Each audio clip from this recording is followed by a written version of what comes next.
Good afternoon. When is the earliest time one may fulfill their obligation of Shlishit? The Iran quotes the Baal Halachos Gedolos, the Bahag, who writes that it can in fact be any time of day.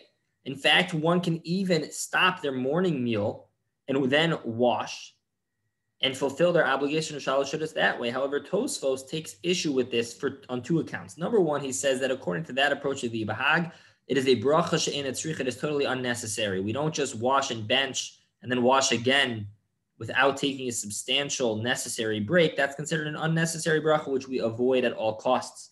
The second reason why Tosfos takes issue with this is because inherently in the ruling of requiring Shlishit, he writes that it needs to be in the latter half of the day. It needs to be from the time of Mincha Ulamala, from 6.5 hours of the Sha'os Manios, of the Jewish calculated hours of the day.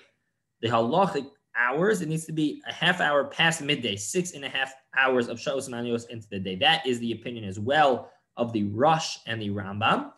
And that is how Shulchan Aruch rules, that it must be only after Mina Mincha Ulamala, from 6.5 hours and onwards. In fact, even B'diavad, the Shulchan Aruch and the Aruch HaShulchan record that if one tries having a Shlishit earlier, then they would not fulfill their obligation.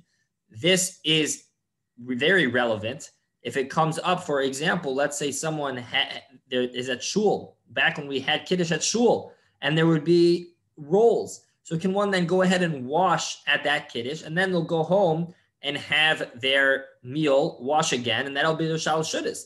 One has to be very cognizant of what time it is, because if, let's say, even that's after Hashkama Minyan, or even not, even if it's when Chatzos is later in the day, right? So then if one goes ahead and washes and then goes home and washes to fulfill their Shlishit at lunch, what we would call lunch, then one may not fulfill their obligation of Shlishit if it is not late enough.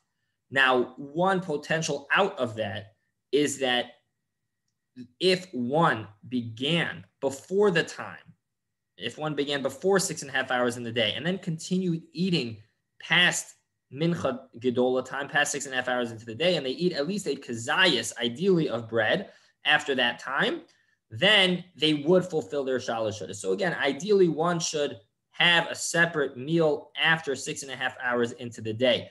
If one, for whatever reason, feels necessary to begin earlier, then as long as they have a substantial amount of food and they continue that meal past the time of Mincha Gedola, and they continue to eat, not that they just haven't benched, but they continue to eat at that time, then that would b'diavad satisfy the obligation of eating Shlishit after Mincha Gedola. Have a great day.